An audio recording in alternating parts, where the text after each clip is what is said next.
Madam ఇప్పుడు చాలా మంది సడెన్‌గా సంపద వచ్చేస్తుంటది, పేరు వచ్చేస్తుంటది.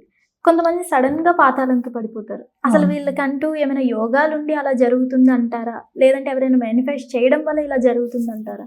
నువ్వు అడిగేది యాక్చువల్‌గా జాతక రీత్యా అడుగుతున్నావు. అవును. ఓకే. సో, జాతక రీత్యా కనిపిస్తూ ఉంటుంది. ఎందుకంటే మనం జాతకం మొత్తం పరిశీలించిన తర్వాతే మనం చెప్పడం అనేది జరుగుతుంది. అంటే లక్ష్మీ యోగాలు ఉంటాయి. అలాగే హ్మ్. అవయోగాలు ఉంటాయి. లక్ష్మీ యోగాలు అంటే ఎప్పటికైనా సరే డబ్బు సంపాదించే ఒక టైం పీరియడ్ అంట. అంటే ఓకే. ఎప్పుడు యాక్టివేట్ అవుతాయి అవి? ఇప్పుడు నవగ్రహాలు అంటే అవే రాసుల్లో గాని, భావాల్లో గాని ఉంటాయి. హ్మ్. పీరియడ్ ఉంటుంది దానికి. సో, నక్షత్రం బట్టి మనకి పీరియడ్ వస్తుందనమాట. అంటే టైమ్.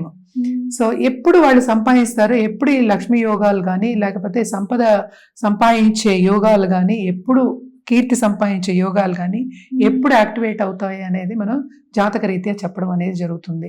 తప్పక జాతకంలో కూడా అది కనిపిస్తుందనమాట. ప్రతిబింబిస్తుంది. ఏమవుతోందో అక్కడ. ఎందుకంటే వాళ్ళు మేనిఫెస్ట్ కూడా చేసే యోగాలు కూడా మనం చెప్పుకోవచ్చు. అంటే మేనిఫెస్టేషన్ టెక్నిక్స్ కూడా యూజ్ చేసి కూడా మనం చేయొచ్చు. హ్మ్. కానీ మేనిఫెస్టేషన్ టెక్నిక్స్ అంటే ఏంటి? అంటే అటు మన ఎప్పటికైనా సరే సనాతన ధర్మం గురించి కూడా మనం చెప్పుకుంటూ ఉంటాం. అలాగే మనం పూజల గురించి చెప్తాం. అలాగే జపాల గురించి కూడా చెప్తూ ఉంటాము. సో, ఏదైనా సరే మేనిఫెస్టేషన్ టెక్నిక్స్ అంటే ఏంటి? ఇప్పుడు నేను లాస్ట్ వీడియోస్‌లో కూడా నేను చెప్పుకున్నాను. అంటే అవును. ఏంటి?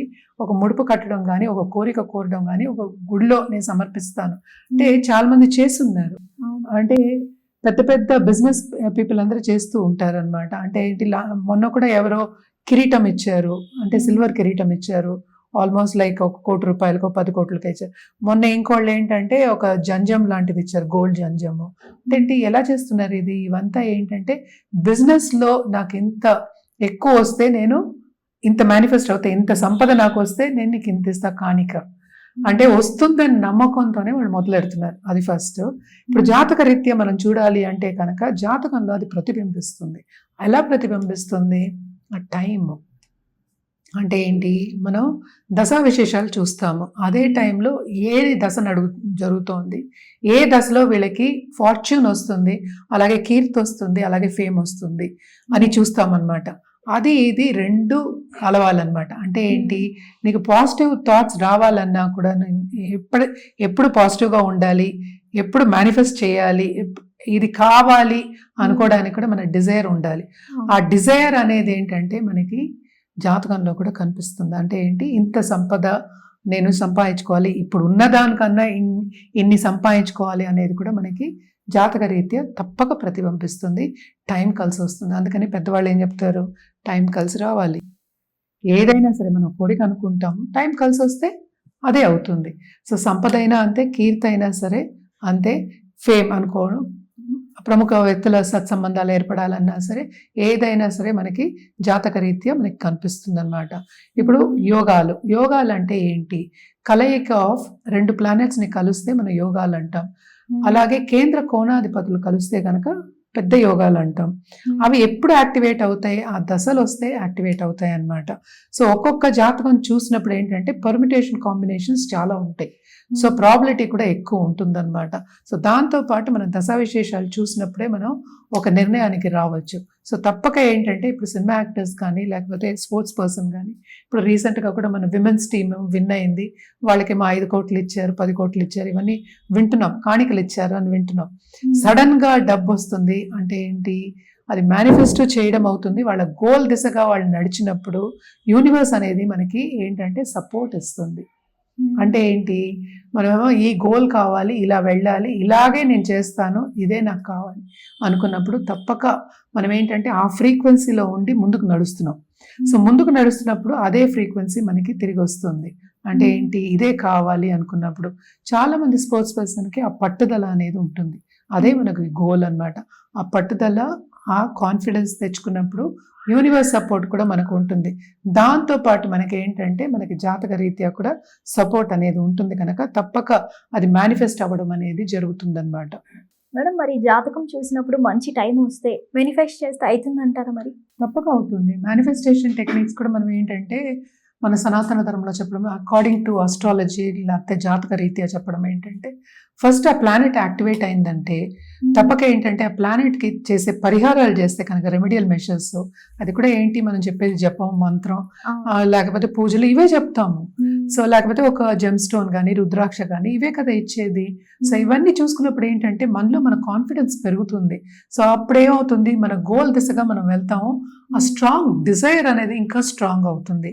ఎప్పుడు మనకి ఆ డిజైర్ స్ట్రాంగ్ అయ్యి మనకి కాన్ఫిడెన్స్ వస్తుందా, అంటే కాన్ఫిడెన్స్ అంటే ఏంటి, తప్పక అది నెరవేరుతుంది అని మనకి ఎప్పుడు అనిపిస్తుందో యూనివర్స్ మనకి సపోర్ట్ ఇస్తుంది. నేను ఇందాక నుంచి అదే చెప్తున్నాను. సో ఆ సపోర్ట్ కూడా ఉంటుంది కనుక తప్పక వాళ్ళు అనుకున్నది 1000 రెట్లు మనం అనుకోని దానికన్నా ఏంటంటే యూనివర్స్ మనకి తిరిగిస్తుంది అనమాట.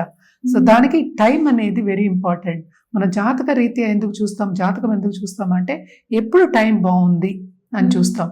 అలాగే టైం బాగున్నప్పుడు మనం ఏం చేస్తామో అప్పుడు కూడా రెమెడియల్ మెజర్స్ ఇస్తాం. ఎందుకు, బాగున్న టైంకి పాజిటివ్గానే ఉంటుంది, బాగాలేని టైంకి మనం పాజిటివ్గా ఉండాలి కదా. సో ఆ టైం కూడా మనం పాజిటివ్గా తీసుకురావడానికి, పాజిటివ్గా ఉండడానికి రెమెడియల్ మెషర్స్ అనేవి ఇస్తాం.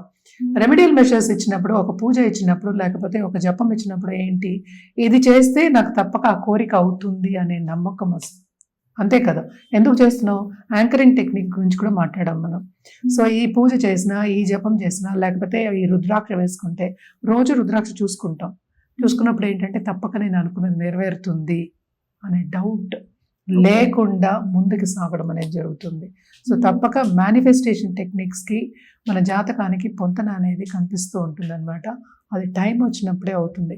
మేనిఫెస్టేషన్ టెక్నిక్స్లో కానీ, లా ఆఫ్ అట్రాక్షన్లో కూడా మనం ఏం చెప్తాం, మనం చేస్తూ ఉండాలి, కొంతవరకు పట్టు విడిపి వదిలేయాలి. అంటే కొంతవరకు దాని మీద ఏంటంటే ఆ ఇంట్రెస్ట్ అనేది అవుతుందా అనేది వదులుతాం. అంటే రిజల్ట్ అనేది కొంతవరకు వదిలేయాలి. వదిలితే యూనివర్స్ మనకే పంపిస్తుంది. అంటే ఏంటి, మన ఫ్రీక్వెన్సీని పెంచుకోవడానికే మనం అవి చేస్తున్నాం. కరెక్ట్. ఫ్రీక్వెన్సీ అంటే ఏంటి, మన గోల్ని గట్టిగా ఆలోచించి మనకు అయిపోతుంది అని ఎప్పుడు మనకి నమ్మకం వస్తుందో అదే ఫ్రీక్వెన్సీ. ఆ ఫ్రీక్వెన్సీని మనం బయటకి వదులుతున్నాం, అంటే మన థాట్స్ని. ఆ ఫ్రీక్వెన్సీ మనకి తిరిగి రిఫ్లెక్ట్ అవుతుంది. కరెక్ట్, ఇంతే కదా. సో ఒక జపం చేసినా, ఒక పూజ చేసినా, లేకపోతే ఒక జెమ్ స్టోన్ పెట్టుకున్నా, ఒక రుద్రాక్ష వేసుకున్నా, లేకపోతే ఇప్పుడు క్రిస్టల్స్ పెట్టుకున్నా, ఏది పెట్టుకున్నా, అది చూసినప్పుడల్లా మన గోల్ని గుర్తు చేస్తుంది. మన గోల్ని గుర్తు చేస్తూ ఉంటే ఎప్పటికైనా సరే బలమైన నమ్మకం కింద మారుతుంది అనమాట. సో ఎప్పుడు బలమైన నమ్మకం కింద మారుతుందో అప్పుడు రిజల్ట్ గురించి కూడా మనం ఎక్కువ అనుకోం, అంటే అయిపోయింది అని అనుకుంటాం. అందుకని ఏంటంటే మనం ఎప్పటికైనా పరిహారాలు అనేది జాతక రీత్యా చెప్తాం. మేనిఫెస్టేషన్ టెక్నిక్స్లో ఏంటంటే మనం పాజిటివ్ అఫర్మేషన్స్ రాసుకోమంటాం. రెండు ఒకటే కదా, రెండు పాజిటివే. సో పాజిటివ్గా ఉండడానికి, పాజిటివ్గా ఉన్నప్పుడు ఎలాగో పాజిటివ్ హ్యాపీగానే ఉంటాం. సో కొంతవరకు నెగటివ్ పీరియడ్ కానీ, లేకపోతే కొంచెం లో పీరియడ్ కానీ వచ్చినప్పుడు అప్పుడు కూడా పాజిటివ్గా ఉండడానికి మనం ఈ రెమెడియల్ మెషర్స్ అన్ని ఇవ్వడం జరుగుతుంది అనమాట.